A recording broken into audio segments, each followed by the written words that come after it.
So we'll give a chance for the Project O staff and camp directors that are here tonight to introduce themselves.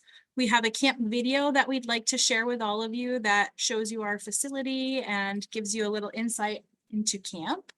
We're going to provide an overview of both our day and residential camp. So we'll tell you briefly about what to expect on each one of those programs. We'll talk a bit about wellness at camp, what that means if your camper were to get sick while they were here, what we provide for meals.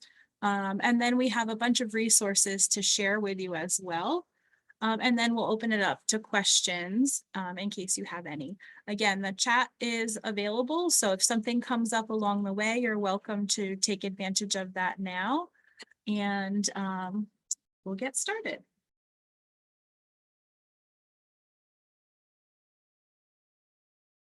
So my name is Callie Sheets. I am one of the camp directors here. I direct the research camp program. I'm also one of the captains, and I'm really excited to work with your campers this summer. I'm going to pass this over now to Marissa. Hi, everyone. Good evening. My name is Marissa. I am also a captain of our small boats, as well as one of our certified lifeguards on staff.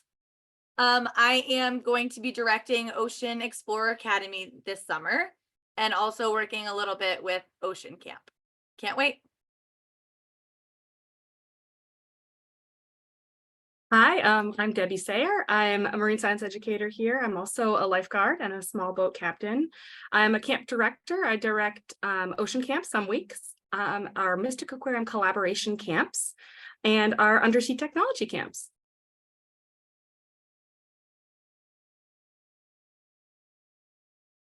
Hi everyone, I'm Amy. I cannot believe that it's already March and we're talking about camp, but so excited for another year. I am the director of Ocean Camp for half the summer, so 4 weeks. And then I'm also marine science educator as well as the residential supervisor here at Project O. So I am the one that is here with the overnight camps all summer. Hi guys, my name is Amanda. I'm one of the marine science educators on staff as well as one of the lifeguards for camp. I'm really excited. I mirror Amy's sentiment. I can't believe it's already time to talk camp. We're gearing up for it and really looking forward to spending some time with your kiddos this summer.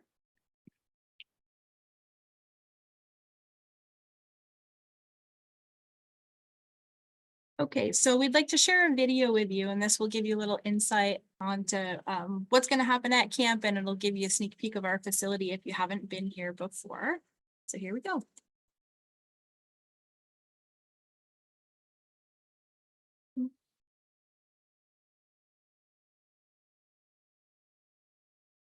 We are for the pet lovers who share our passion for fine quality, registered pedigree puppies, toy puppies, and designer breeds. Sorry about that one. Don't need to hear that ad. Try that again. Kick off the summer camp season. Let's take a tour of our waterfront facility. Keeping our campers safe and healthy is our #1 priority. Campers spend ample time outside in the fresh air each day. We have outdoor classroom spaces, dining areas, and game fields to use on campus. And of course, our floating classrooms, the research vessels in EnviroLab 2 and EnviroLab 3. We spend most of our days out on the water, aboard our boats, and along the beaches and shore. If your camper is attending one of our residential camps, meals are provided by Yukon Dining Services. They are prepared in a Serve Safe certified kitchen located in the Project Oceanology cafeteria. Day campers bring their own lunches and snacks and be prepared to picnic on our adventure of the day. Residential campers will stay in our hostel bunk rooms. Sleeping quarters are arranged for the recommendations from the Connecticut Department of Health, allowing 6 feet of space between beds and arranging bunks head to toe. Each floor of the hostel also has 2 separate bathrooms with sinks, toilets, and showers. Single occupant, gender neutral bathrooms are also available.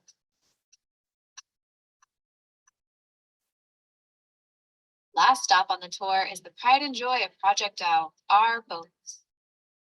Both research vessels are fully equipped with science gear to aid our exploration of Long Island Sound.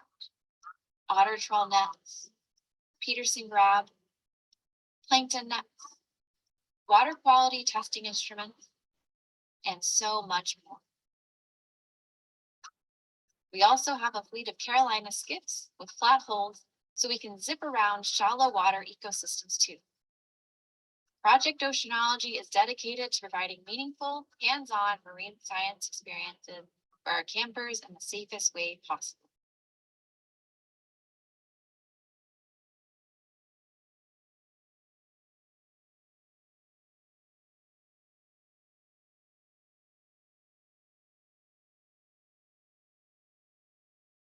All right, so first up on our overview of camps is our day camps.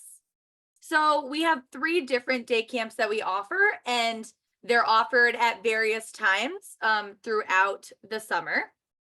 So the first up, which I'll be speaking about on the next slide as well, is Ocean Explorer Academy. So that is for a day camp for our younger students entering grades 4 to 6. Our Undersea Technology Camp is offered 3 times this summer for those entering grades 6 to 9. And then 1 week of our summer, we are partnering with the Mystic Aquarium, where there are 2 simultaneous camps that are different age groups, and they both are at Project O and Mystic Aquarium, depending on the day of the week. All right, so Ocean Explorer Academy is personally one of my favorite camps. We have 4 different themes. So on our website, it'll tell you kind of which themes are available for which weeks. But they're all a little different in what our goals are and kind of where we go, but they all have some similarities. So for all of these different types of weeks, we're going to the beaches, we're going to be catching animals, exploring some different habitats, going on the EnviroLab multiple times, as well as rod and reel fishing, which is one of my personal favorite activities. So one of which we have is the hidden habitats.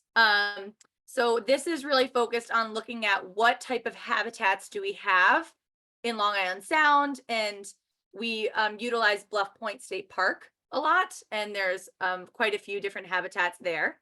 So every day we kind of explore a different habitat, what animals are living in there, and kind of what is some of the struggles that those animals might have to live in those environments. Another week we have is animal adaptations. So each day we're focusing on a different animal or category of animal, and we're looking at, how do they protect themselves, kind of what adaptations do they have to help them survive. Another week we have eco engineers. So this is where we use nature to kind of inspire different designs. So we try to do a challenge every day, which is like a hands-on kind of engineering activity. Our art and science camp is our last one, which kind of connects the natural world and science with being creative. So we'll do some art projects. We do a lot of journaling, sketching, watercoloring, which is my personal favorite. We even do watercoloring on the beach. And then we're kind of sampling some different environments as well. So just to give you an idea of what a daily schedule might look like, every day is a little different with what our activities are and are somewhat subject to change due to the weather. But in general, the check-in starts around 8:30, and we do it right around the circle in front of our building. So students and parents actually stay in their car, and then we have them come through, and then we check them in right around the doorstep. Once everyone's checked in, we head inside. We have some day camp lockers where they can put their things for the day, and we kind of get prepared for the day. If we're going out on the beach first thing, which the schedule shows, we might hopefully already come in our bathing suits, but if not, we'll give them time to do that. Put on sunscreen, make sure they have their water shoes, their towel, all of those things.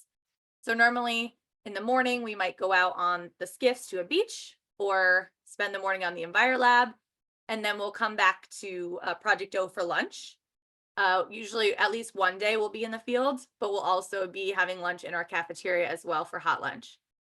In the afternoon, we do a variety of different activities, some of which might be in the lab if it's a really hot day, but we try to be outside in one of our outdoor classrooms, or we have a local kind of rocky intertidal zone and beach that we'll utilize as well. And then we always try to leave room for some sort of group games or team building, just to kind of have a nice fun end to our day before our checkout, which is also around the circle at 4 p.m.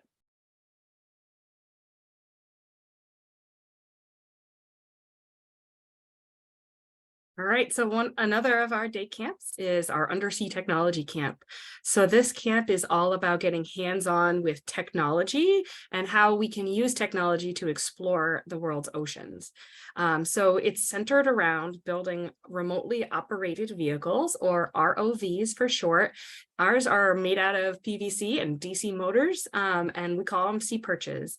They're pretty cool because they're modifiable and customizable. So we're able to use them for a lot of different challenges during the week. So the focus is also on engineering and finding solutions to real world ocean problems. So our goal is to get kids out in the field aboard our boats, out on the beach, and exploring our coastal environments and estuary environments using technology and building ROVs to solve these problems. So this camp is for kids entering grade 6 through 9. And it happens 3 times. We have 3 sessions each summer, and I have a sample schedule on the next slide to show you how that runs. So the same as Ocean Explorer Academy, our check-in time starts at 8:30. So drop-off starts right there, and then we jump right into our engineering challenges. So we'll often just start by building or modifying the sea perch to fit the challenge of the day. So that could be retrieving a dive ring off the bottom of the harbor, or it could be designing an ROV that could hypothetically clean up a Great Pacific garbage patch, something along those lines. You get a challenge to complete. And then we'll go out and do some marine science out in the field. So ride some skiffs to the beach, do a beach cleanup related to that Great Pacific garbage patch, see if we can catch some local animals using seine nets. Sometimes we will eat in the field with our lunches. And sometimes we will be back in the building in time for lunch. And so a hot lunch is available at that point. We can also spend some time on the beach doing challenges, an immersion engineering challenge out there. And then by the time it's about 2:30, 3 o'clock in the afternoon, we want to be back on land, doing a little cleanup, wrapping up our day for a 4 o'clock pickup. So a lot of fun engineering, science, games. If your kid loves to tinker, this is a good camp for them.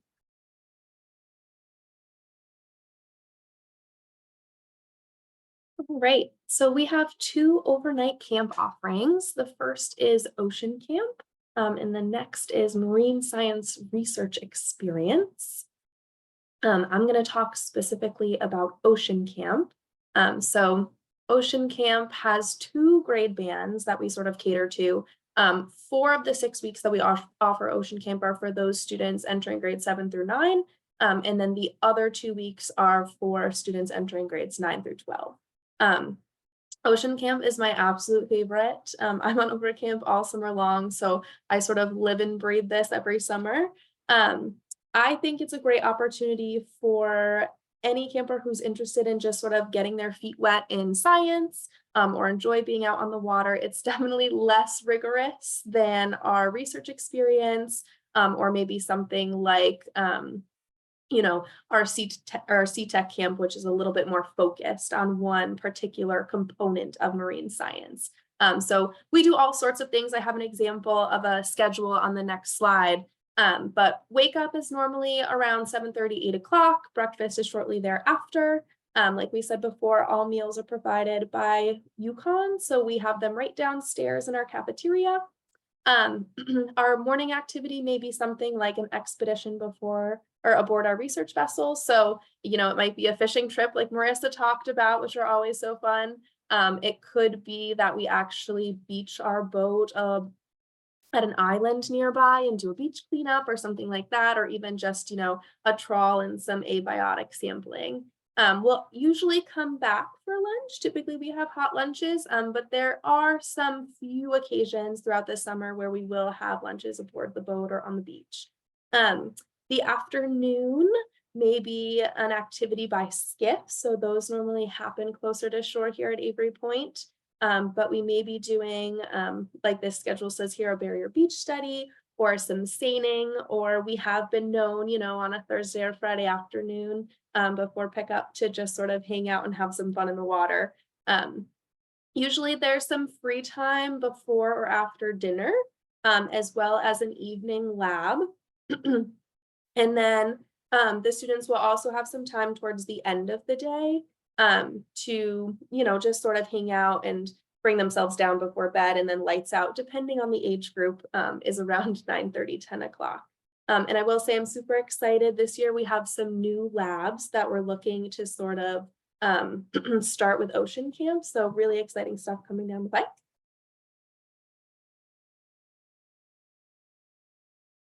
Great, thanks, Amy. So I'm going to talk a little bit about marine science research experience. If you have a budding scientist at home, then this is the camp for you. We have two different grade bands, 7th through 9th, and then grades 9 through 12. And we have one session of each of these grade bands this summer. You can see we're really all about getting students an authentic science experience and getting them out into the field, collecting their own data, designing their own research project, and then collaborating with their fellow campers to, work through any problems that may come up and to also create a presentation. So they're going to be collecting that data, trying to make sense of it, and then be able to communicate that and share that with others. It's a really, really awesome camp. Again, if you think that maybe marine science is a path that you want to go down in the future, then this is a really awesome camp for you. I can show you what the schedule looks like. So wake up time is similar to the other residential camp. That happens at 7:30 in the morning, and we start our day with some breakfast. And then we start with a meeting in the lab. So we kind of plan out our day, make sure we have the gear that we need for sampling. Each of the student groups will have a mentor that will sort of help and work with them. And then we're in the field, we're out there, we're doing our thing, collecting our data. We've got a lot of different types of projects to cater all sorts of interests, and really students get to work with the staff to design those projects. If you don't have an idea coming into camp, that's okay. We provide some experiences on that first Monday, some common experiences for everyone to sort of get a taste of what's available to them in terms of equipment and habitats and area of operation. And then by Monday night, everyone's got their own project, kind of cooking and getting started. Some of our long-standing projects are something like our lobster study, where we've been looking at the lobster population in Long Island Sound over the course of the week. We have other projects that have to do with seining, so looking maybe at fish diversity by location, or how fish size might be impacted by the time of tide, whether it's high tide or low tide. We also have projects that are focusing on sort of abiotic components of our estuary in Long Island Sound. So what's the water quality like up the Pequannock River? Does the salinity change from one place to another? So there's really lots of possibilities here. So after that sort of sampling time, we usually come back here for lunch. After lunch, we sort of reconnect. Folks that haven't had a chance to go out into the field will get to go out and collect their samples. And some folks who are out in the morning might need to do some processing in the lab. They might need to do some microscope work with their plankton sample, for example. So really the day is full of science. After that long day of science, we do try to give some free time again around dinner. We tried to do something fun together in the evening for a lab. So on here, you can see fish printing. So after a hard day's work, we want to reward those campers with something fun to do. And then free time after that and lights out by 10 to do it all over again the next day.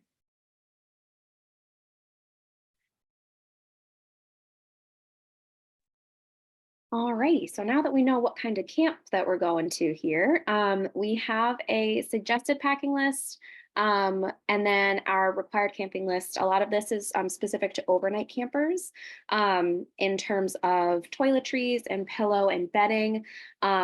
And then it's always suggested that campers bring sunglasses and a hat just for extra sun protection on top of the sunscreen.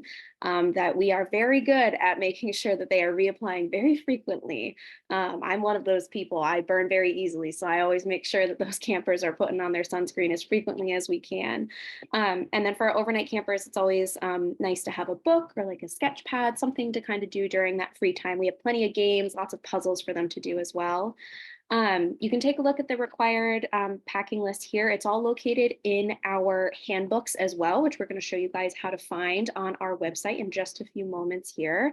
But if you guys have any questions about that packing list, you can ask us a question here, shoot us an email later. But in general, especially for day camp, Marissa mentioned coming in our bathing suits. We like to be ready for the day, but water shoes are a big thing for all of our campers. We do require water shoes when going into the water and going onto the beaches. The beaches are used by not just us sometimes, especially if we're going to places like Bluff Point State Park. Lots of people there, lots of fishing, and oftentimes we can find some sharp objects. So water shoes are really, really important for our campers to have on. You can see at the bottom of our slide here, we do ask for, especially our overnight campers, to not pack any phones, smart devices, including watches, e-readers, or anything that can really hook up to the internet or has data access. We really pride ourselves in getting our kids really invested in their environment and really making connections. And the best way to do that is to disconnect. A lot of people use the term FOMO, like fear of missing out. And we find that if our students have access to those devices, that it gives them this idea that they're missing something on the outside, when really they're having a great time and they have the ability to make lots and lots of new friends. So it's really important for us that that disconnect happens. And so at check-in, we'll always ask our parents for our overnight campers, like make sure you have your child's device packed away. And if they need it for some reason at the end of camp, like you're making a train or something, staff can hold on to those phones. We have a lockbox that we keep them in during the week. So if it's something that you want your camper to have on the last day, like if you're running late, you can always call us at the office, but it's something that they need to have, we can hold on to that and keep it in a lockbox. But other than that, take a look here. Any questions, just let us know.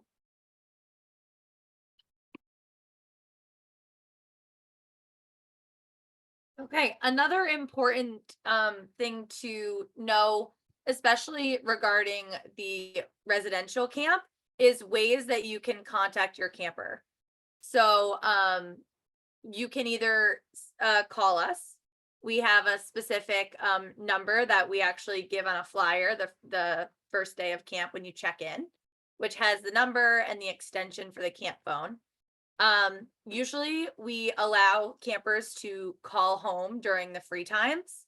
And sometimes campers are so invested in the camp that they don't necessarily call home. So if it's something that's really important to you, you can always message the camp director that week and we can definitely have them call you during a free time. It's probably not feasible for them to call you every single day because we have up to 32 campers. And we don't have, that much time. So we try to rotate throughout the week as well. A very popular way for parents to contact their campers is to send an email. So again, on the flyer, there's a specific email. It's kind of like a postcard digitally. So you can kind of send a message. We print all those out. And we give them to them at the meal times. So we check them about 3 times a day. And the campers usually enjoy that a lot. And the tried and true snail mail is always a possibility as well. We've had parents kind of send care packages, or they forgot their water shoes, so they've gotten delivered before.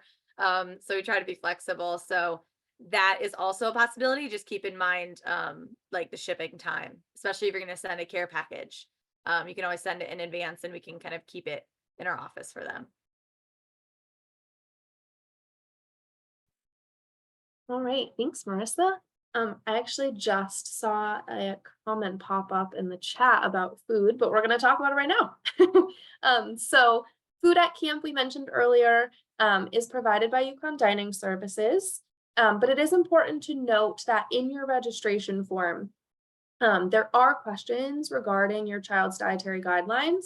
And so whatever you put in your registration, Yukon Dining Services is required to adhere to for the entirety of the week. So we have a few of those diets listed here, but vegan, gluten-free, dairy-free, any allergies, it could even be kosher or halal, whatever your child needs. Yukon is really, really good about complying with that, and they've had a lot of experience in the past with some of the requests that we've had from campers.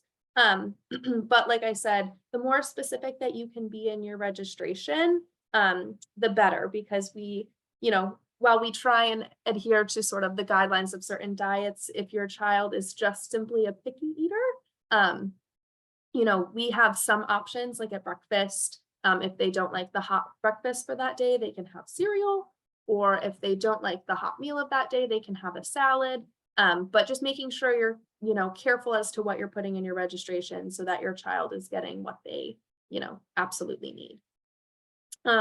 Other than that, we also want to note that it's really important that your child is in fact eating.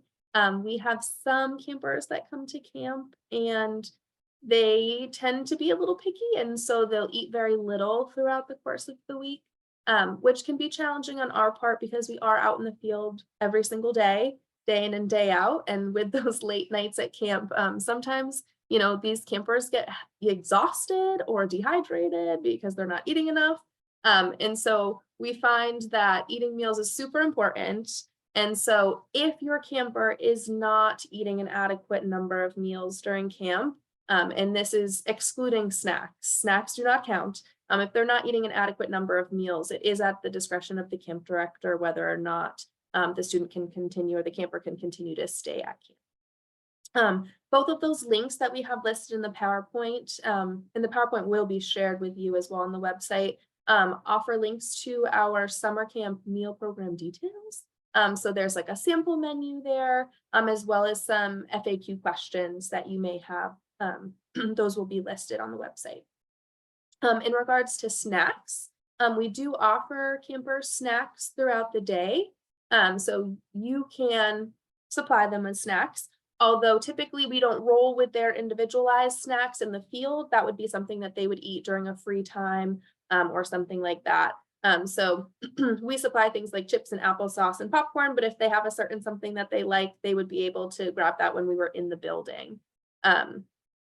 We only ask that you just don't send things with nuts, as we do have campers with allergies. A lot of this is very specific to residential camp, but I do also want to point out day campers. I know in the video it said day campers provide their own lunches, but recently we've sort of made a change. So if you look on your registration form for day campers, they can opt in or out of hot lunch for the week. And so if that was something you were interested in, them getting lunch supplied by Yukon, you would just have to make sure you highlight that in your registration. And Amy, I'll click on the menu so folks can see a sample of that now. And Oh, perfect. Debbie's working on putting that in the chat too. But you can see on here, there's just a regular meal option. There's vegetarian, vegan, gluten-free, dairy-free. So folks can get a sense of what that looks like throughout the week. Yeah. And we usually have this posted in the hostel. So campers are able to sort of check and see what's coming up. They usually like to ask questions about what we're having for meals. So we keep that posted so it's available for them while they're here. Okay, great. And don't worry, you don't have to write it all down. Debbie just shared those in the chat. So thanks, Debbie. All right, so moving on, should your child become ill while they're at camp, we have some procedures in place for that we wanted to share with y'all tonight. If someone gets sick while they're at camp, we'll isolate them from the rest of the group and we'll have a camp staff stay with them. Of course, we'll be contacting you as well to arrange for pickup so we can get them home and where they're feeling comfortable. If a camper has a fever, diarrhea, or vomiting or any combination of those, that's an obvious, you know, we're sending those kids home so they can be with you. And then there's sometimes things come up and that's really will be at the discretion of the camp director. If a student has something that's bothering them, that's not one of those things, but it's not allowing them to participate in our daily camp activities, you'll hear from us as well. We know COVID is out there, and so we're still aware of that. And our camper handbook really goes into the details of our COVID procedures. If you have a child during residential camp, if they have symptoms, we will have COVID tests to be able to provide to them. But the details again are outlined in our handbook, which we'll share in just a moment, how to access that. Another big topic is medication at camp. And this is a great opportunity if you have questions once we share this information. This is a great time to ask. But all medications, whether they're prescription or over the counter, require a self-administration form that is signed by your doctor. If your camper is coming with, let's say, Motrin, because sometimes they might get headaches, that has to be signed by the doctor. If you're coming with multiple medications, each medication needs its own form that has to be signed by the doctor. If it's a prescription, it needs to be in the original container. A big one for us is inhalers. Sometimes that box that it comes in gets tossed. We actually need the box and the prescription label on that. So it's just something to be mindful of. And we are going to have to make sure that whatever is on that prescription label matches up exactly with the paperwork. So we need to make sure that dose is the same and it matches the self-administration form. We also need to be careful that you're not sending campers with any medications that are expired. That's another thing to just take a look at before you get here to camp. We do have campers often coming with emergency medication. So you heard me mention inhaler before. Sometimes campers are coming with EpiPens. Those two types of emergency medications require the self-administration form, but there's also another form that is required for each one of those, and it's an action plan. It's also signed by the doctor, and it will tell camp staff exactly what to do in case of an emergency. So that's a really important form to make sure that you have. You'll notice for EpiPens, we do require if a camper has an EpiPen, when they come to camp, they come with 2. And that's because you heard all of us describe our awesome camps. We're oftentimes out in the field, we're on a boat. And so it takes a while for us to get back to shore. If there was an emergency that happened where we needed to use that EpiPen and we were out on the boat, we're more than 10 minutes away or 15 minutes away, and that epinephrine may have time to run out. And so that's why we require the second EpiPen. The other thing to sort of pay attention to, maybe some of you have already signed up your campers. By the time summer camp rolls around, some of these medications or prescriptions may have changed. So it's just something to be mindful of. You can go back into your active account and update and make changes. And if that's a struggle or you're having trouble with that or need help, you can always reach out to us and we can help you with that too. I think Debbie's working hard to answer some some questions that are coming up in the chat. I'm not looking at those too. So if I'm missing something, please reach out, Debbie. Okay, moving on from medications.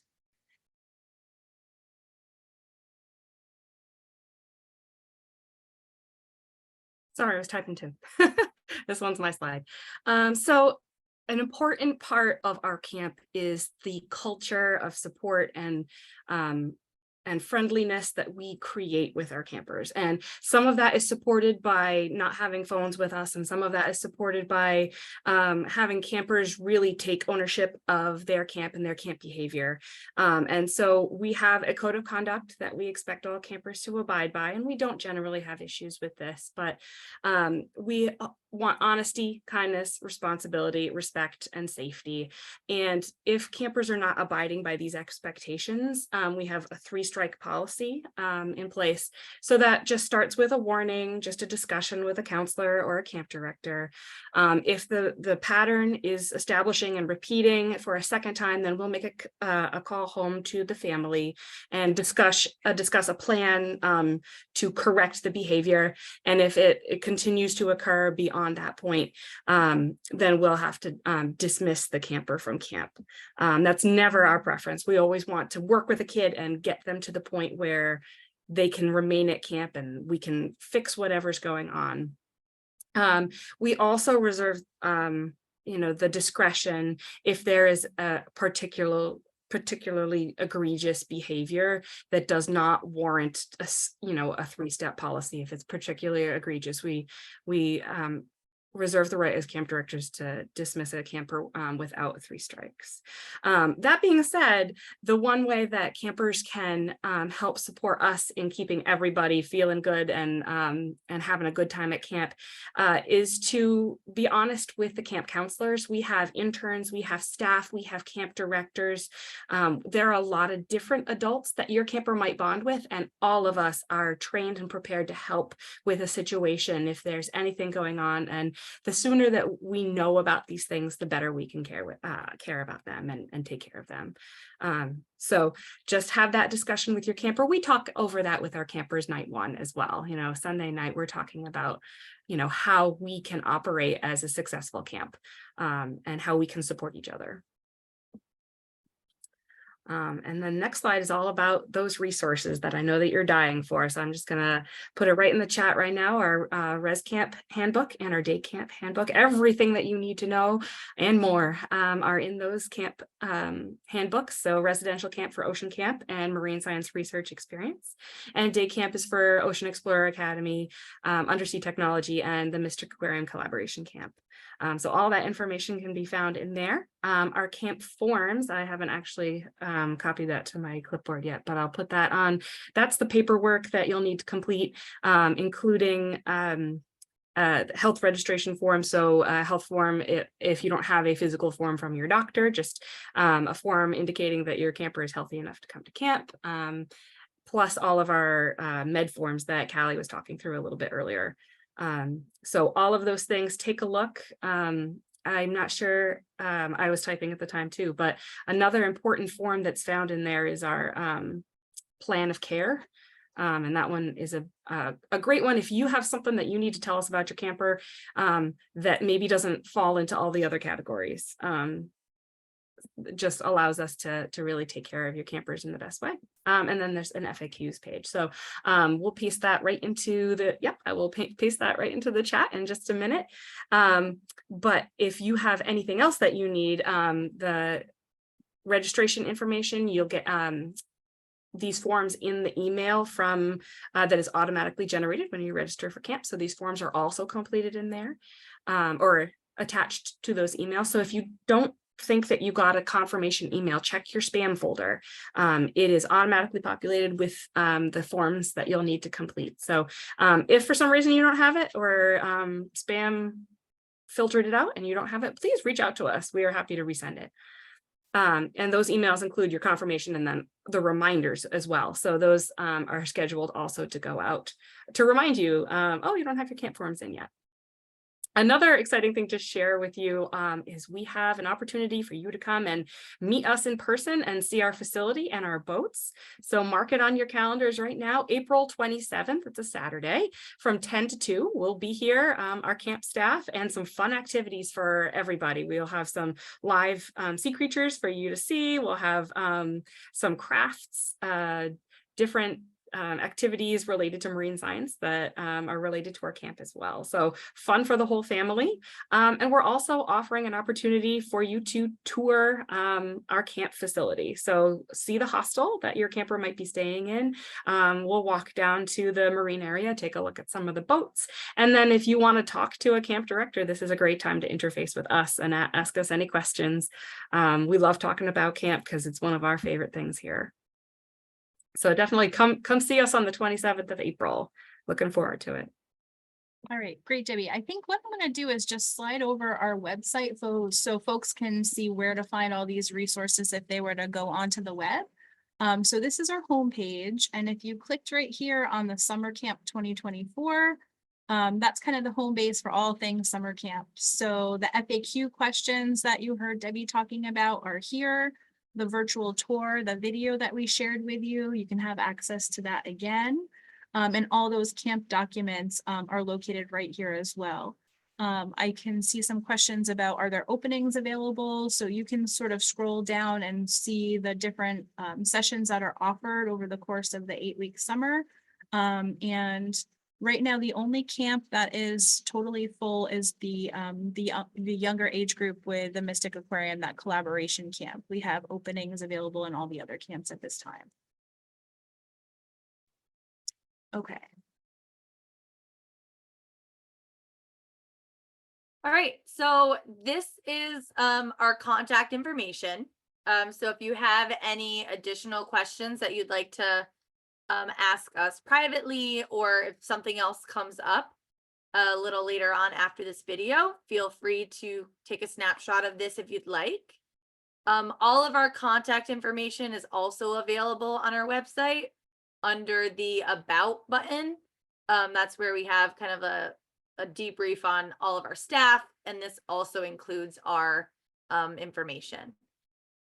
Also, if you have any sort of just general camp questions, the front office number and email is also a great place to start. Our front office assistant, Brittany, is very knowledgeable, and she'll kind of help reel us in if there's any other questions that we need to answer.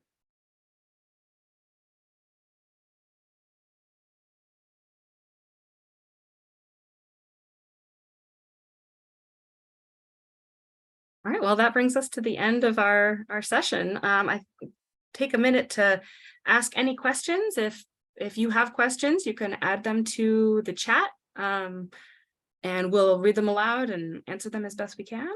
I can also scroll back through those questions in the chat if you were not following along in the chat. Okay, so there's a question right here that says, the camper handbook states a counselor will begin and end each call home from the camper. Do the campers have access to a public phone in the hostel? Why is there a need for a staffer to begin and end a call? I can field this question. The reason for that, and we don't want to be invasive, we will step out of the room and allow you to have a private conversation with your child. That's not our business. What we really want is, if there's anything at any point during the phone call that you think we ought to know, there's an opportunity for you to tell us that at the end. If your camper says, I'm having a really bad time and there's this kid who is, picking on me, that's something that we really need to know. We're the ones with your camper. We're the ones that can help them work through that problem. And so our reason for beginning the call, it's an opportunity for me to say, everything's fine, your camper's okay, because I know, your heart skips a beat when you see the school calling, or when you see Project O calling. Everything's fine, your camper wants a little chat. I step out of the room, let you talk to your camper for a few minutes, and when they're done, I just real quick put my ear back on there. Anything I should know before we say goodnight? And usually there's nothing, but if there's something that concerns you, there's an opportunity to talk to an adult who's with your camper. Another question here says, do boats go out in rain or high winds? The answer is yes and no. So yes, we'll go out in the rain. Rain doesn't stop our fun in the summer. We are constantly watching the radar for thunder, however. That is a big one in the summer, not so much this time of year, but we are watching out all the time. We're fortunate enough to have technology that is just way beyond what it was when I was a camper. But we're able to keep track of storms movements and severity kind of on the fly. So we're able to kind of keep an eye and stay in the field if it looks like it's tracking south of us and not going to bother us, or to pack up our operation and move before the storm arrives. If there's going to be any thunder. High winds definitely will keep our boats at the dock. And so we have lots of fun things up our sleeves as backup. If we're unable to get underway at the time planned, maybe we could go later in the day, or we'll stay on land and do a cool science activity inside the building. Okay, let's see. Charmaine's asking if our child doesn't need medication or an EpiPen, do we have to turn in blank forms? No, it's not necessary to turn in the blank forms. That's fine. If you let us know too, we can make sure that we turn off those alerts so you don't keep getting the emails saying like, oh, your forms are overdue. We can turn that off if you already know your camper's not going to bring a med. I have to scroll again. I believe actually the form that indicates that they're healthy needs to be signed by both a parent and a doctor. So it's you can use the health form. It's good for 3 years. And it might actually be the same physical form that you submit to the school each year if your child goes to public school.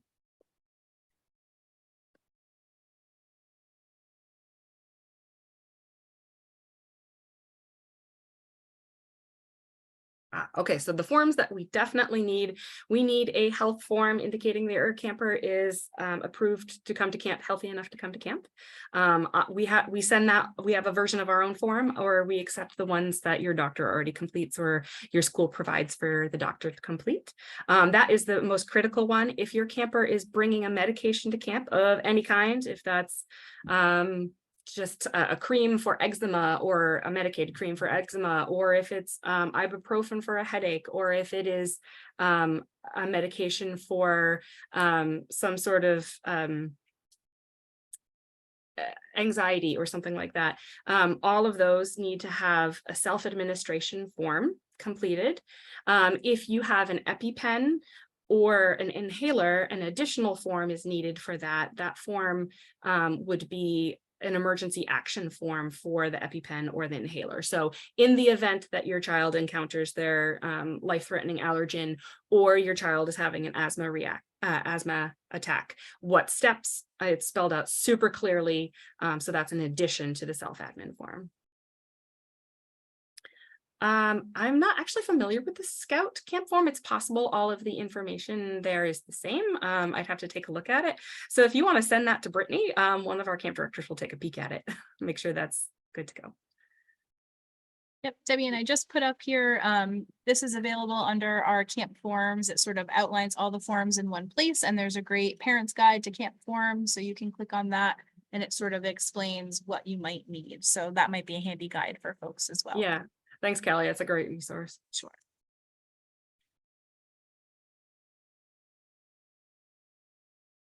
I hope everybody is feeling a little bit better about everything that you need for camp, but also excited for all the amazing things we can do at camp.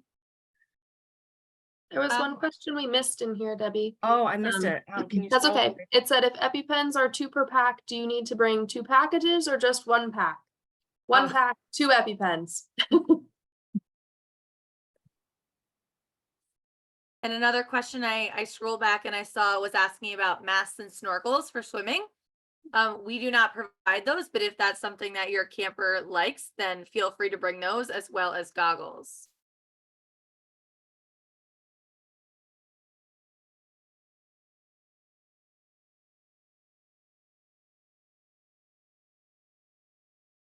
All right, so if you have any other questions, put them in the chat. Otherwise, we will work on getting this video posted on the website. So it'll be part of our, our website as a resource for you to refer back to should you need it. And you know how to reach us if something comes up between now and then. So thanks so much, everybody. We appreciate your time.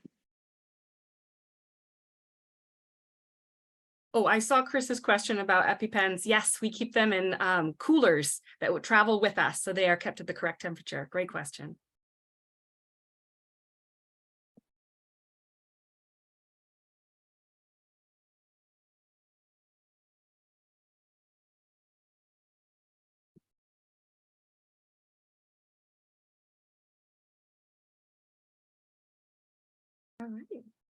like everybody's making their way out. Still here for more questions if you have any.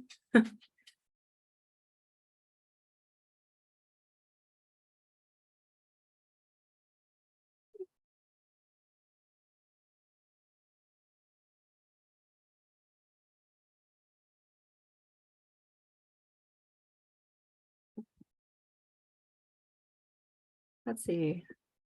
Got a couple more people here. Come see us on April 27th. I'm gonna say it again. Family Day, lots of fun. Good night, Chris. Thank you, Peter. Oh, yes. We have a pretty big staff, so we have round the clock here, but we'll have 4 college interns that we are in the process of hiring right now, so I can't tell you about them yet. But we'll have 4 college interns staying in the hostel overnight. Amy is our residential supervisor, so she'll be over here overnight. And we have, including Amy, we have 9 full-time educators that will come and be working with the kids. So that way we can kind of fill the shifts. No one's here 24/7, except for poor Amy, but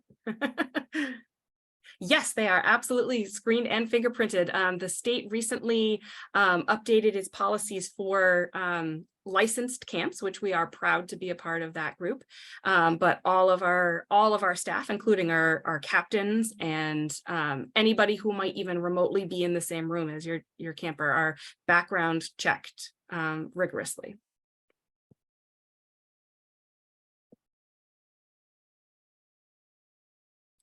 Oh, you're so welcome, Peter. I'm glad you came tonight.